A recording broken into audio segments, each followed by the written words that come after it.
नमस्कार, स्वागत आहे तुमचं सगळ्यांचं कविताच टेलरिंगमध्ये। ते बघा, कटोरी ब्लाउजला ह्या प्रकारचं टोक येत असतं आणि त्यामुळेच बरेच कस्टमर आपले म्हणतात की कटोरी ब्लाउजला टोक येतं, ते टोक येऊन नका देऊ। पण जास्त हेवी कपडा असला, कडक कपडा असला तर हे टोक येतच। तर हे टोक येऊ नये म्हणून आपल्याला काय करायचं, तर बघा, सगळ्यात पहिले आपण जशा प्रकारे हा टक्स मारतो ना, तसा टक्स आपल्याला मारून घ्यायचा आहे। त्यानंतर इथं वरती आपल्याला हे बघा एक मार्क करायचा आहे, इथे एक अर्ध्या इंचावर एक मार्क करायचा आहे आणि त्या मार्क पासून आपल्याला शिलाई मारायची आहे। पण कशी, इथपर्यंत आपल्याला सरळ यायचं आहे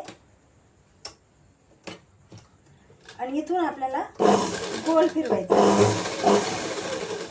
आपल्याला इथं टोक नाही तयार करायचं आहे, इथून सरळ यायचं आणि तिथून असं गोल फिरवायचं, म्हणजे टोक बघा, तुम्ही बघू शकता। आता हे बघा, इथे ह्या प्रकारचं हे टोक चपट होऊन गेलेलं आहे। त्यानंतर दुसरं एक तुम्ही असं करू शकता। आता आपण हे खोलून घेऊया।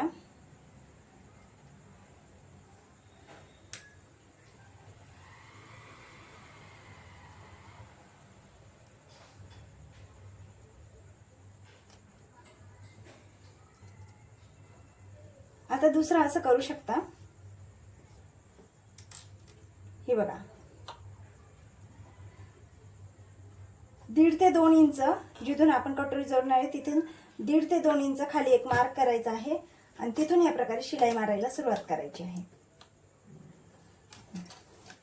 सेम कलरचा दोरा घ्यायचा आहे, म्हणजे शिलाई मारल्यानंतर तो दोरा आपला दिसणार नाही आणि कळणार पण शिलाई मारली। या प्रकारे इथे शिलाई मारत द्यायचं आहे आणि हा जो टक्स आहे ना, जो आपण काही इकडच्या पट्टीने म्हणा किंवा ह्या इकडून आपल्याला एका साईडला करून घ्यायचा आहे। जो टक्स आपण मारले ना, त्याच्यावर आपल्याला दाब टीप द्यायची।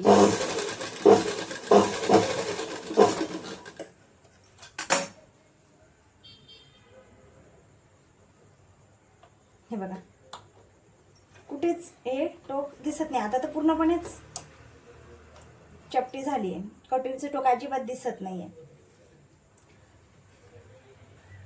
आणि मॅचिंग दोरा असल्यामुळं आपण तिथे शिलाई मारली आहे हे पण दिसत नाही।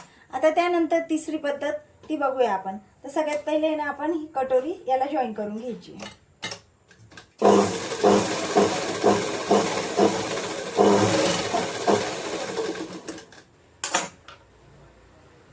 आता ही कटोरी जॉईन केली आहे।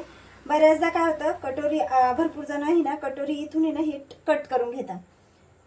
ते ही कट करून घेतलं तरी चालेल किंवा असं ठेवलेलं असलं तरी चालेल, पण क्रॉस पट्टी जोडताना काय करायचं आहे,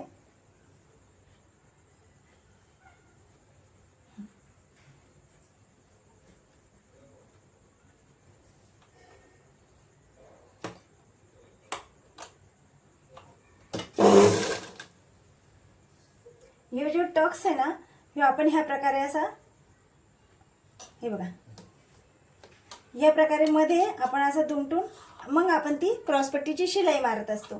तर तशी शिलाई न मारता डायरेक्ट आपल्याला हे जे टक्स आहे ना, तो दाबून टाकायचा आहे।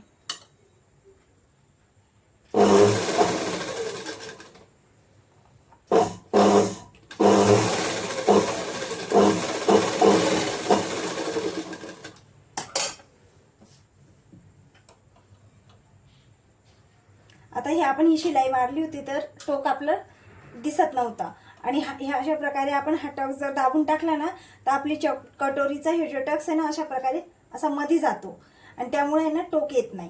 हे बघा, इथं थोडीशी कटोरी आपली मध्ये गेली आहे, तर ही मध्ये गेल्यामुळे ना टोक वरती येत नाही, कटोरी आपली चपटी होऊन जाते। तर जर ब्लाउजला कटोरी आपला ब्लाउज कटिंग झाल्यानंतरही किंवा ब्लाउज पूर्णपणे शिवून झाल्यानंतरही तुम्ही ह्या प्रकारे करू शकता। जरी ही कटोरी इथे जोडून झाली आहे, ब्लाउज घातल्यानंतर जर कोणी म्हणतंय की कटोरीला खूप टोक येत आहे, तर ह्या प्रकारे तुम्ही इथून इथपर्यंत ही दाब टीप मारू शकता आणि इथून वरतून आपण शिलाई देखील मारू शकतो। ही पूर्ण ब्लाउज शिवून झाल्यानंतर देखील आय हुक पट्टी लावून झाल्यानंतर देखील तुम्ही हे कटोरीचं काम करू शकतात। तर अशा प्रकारे ही आपली कटोरी जे टोक येत होतं ते टोक आपलं, हे बघा, इथं ह्या प्रकारे आपण टोक येऊ नये म्हणून ह्या 3 पद्धती वापरल्या आहे। तर आजचा व्हिडिओ तुम्हाला कसा वाटला कमेंट करून मला नक्की कळवा। व्हिडिओ आवडला असेल तर व्हिडिओ लाईक करा अजून तुम्ही माझ्या चॅनलला सबस्क्राईब नसेल तर चॅनलला सबस्क्राईब करून घ्या. व्हिडिओ पूर्ण बघितल्याबद्दल खूप खूप धन्यवाद.